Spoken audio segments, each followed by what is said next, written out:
no coração do Egito faraônico, a morte não encerrava a vida. Ela a transformava. Às margens do Nilo, sob o olhar vigilante das pirâmides e entre as câmaras secretas das tumbas, os egípcios conceberam uma visão profunda da existência, onde morrer era apenas atravessar um limiar. No centro dessa concepção está Osíris, o deus morto que reina. Neste episódio, desceremos ao submundo egípcio, o Duat, para compreender como esse mito estruturou não apenas a religião, mas a própria ideia de ordem, eternidade e esperança no Antigo Egito.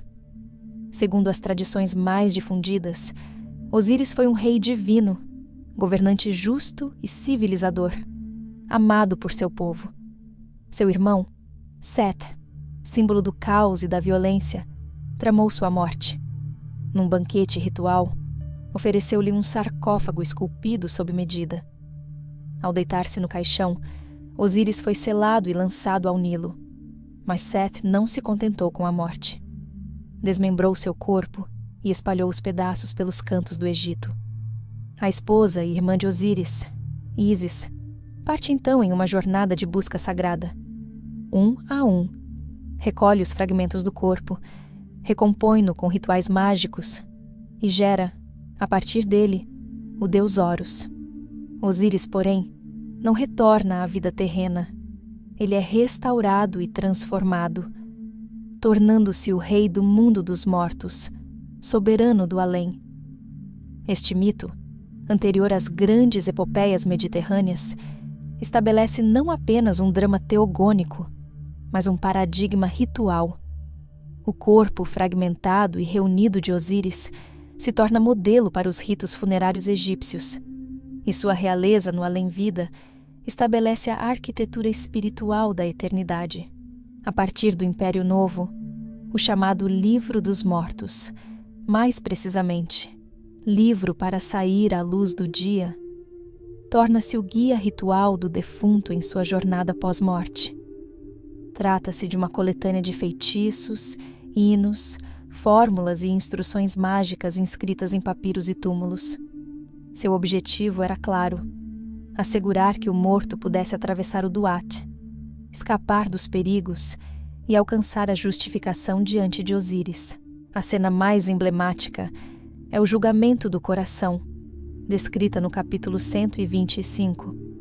Ali, o falecido comparece perante Osíris, ladeado por 42 juízes.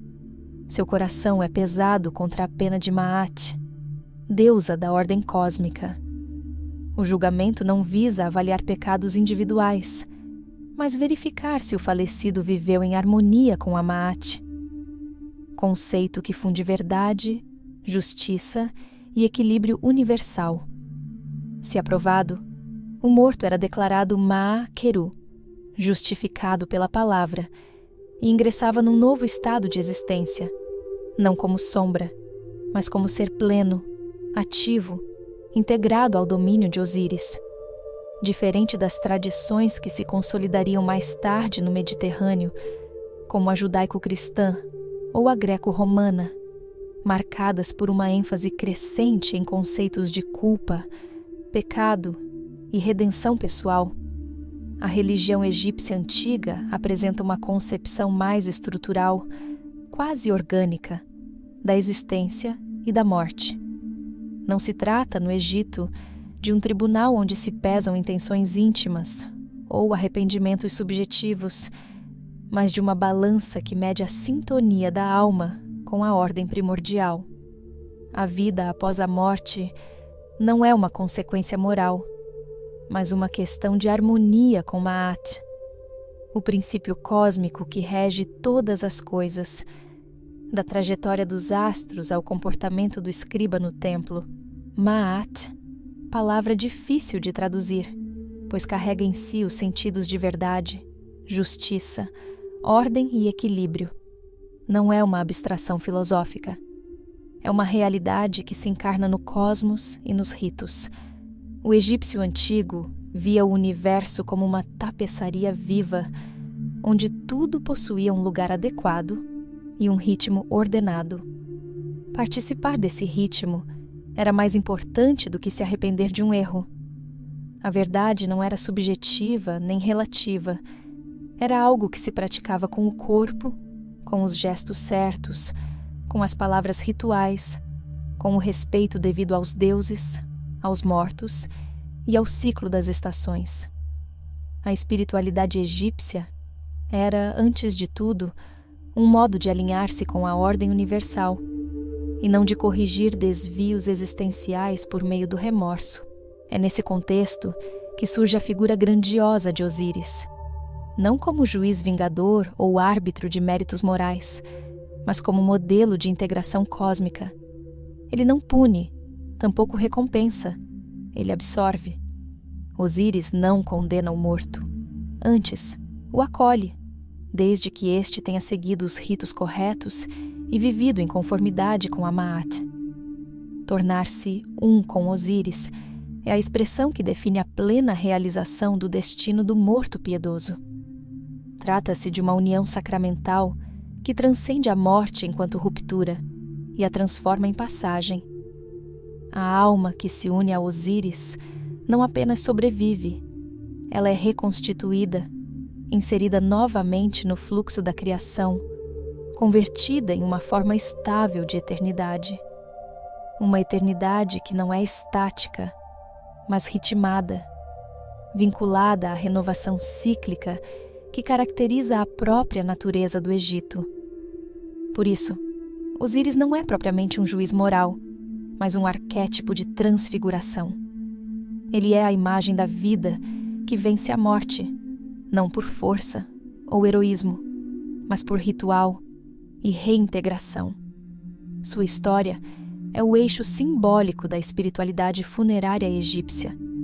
Assassinado por seu irmão Sete, esquartejado e disperso, ele é reconstituído amorosamente por Ísis, sua esposa e irmã, com a ajuda de Néftis e Anubis. Após essa restauração, ele não retorna ao mundo dos vivos, mas é entronizado como rei do Duat, o reino dos mortos, de onde preside os mistérios da regeneração.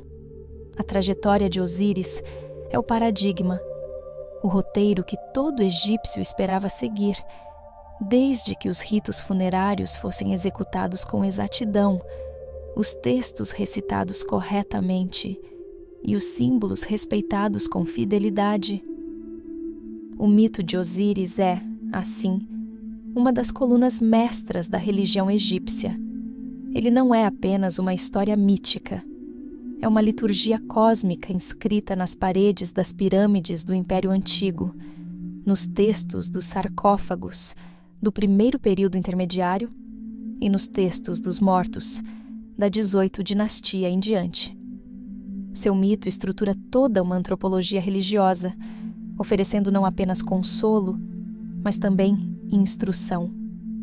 A morte, para o egípcio, não era uma ruptura violenta com a vida, mas um estágio de transição que precisava ser cuidadosamente preparado. O túmulo era um espaço sagrado, um microcosmo do universo.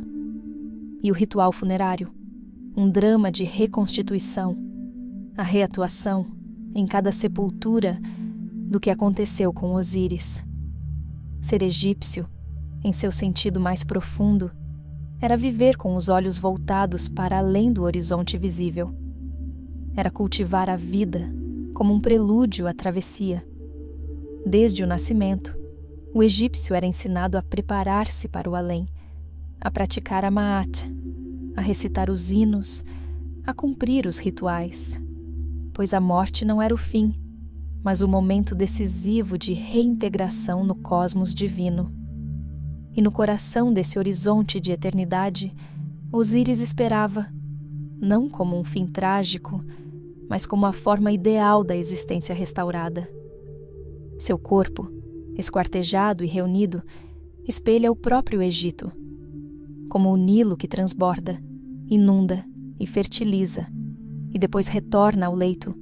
O corpo de Osíris fala da ordem que retorna do caos, da terra que renasce das águas. O Egito vê a si mesmo em Osíris, um reino partido e restaurado, uma civilização eternamente reconstruída, cíclica como as cheias, perpétua como as estrelas. Ser um com Osíris é tornar-se, enfim, parte desse ritmo, onde a morte é apenas uma dobra no tecido do tempo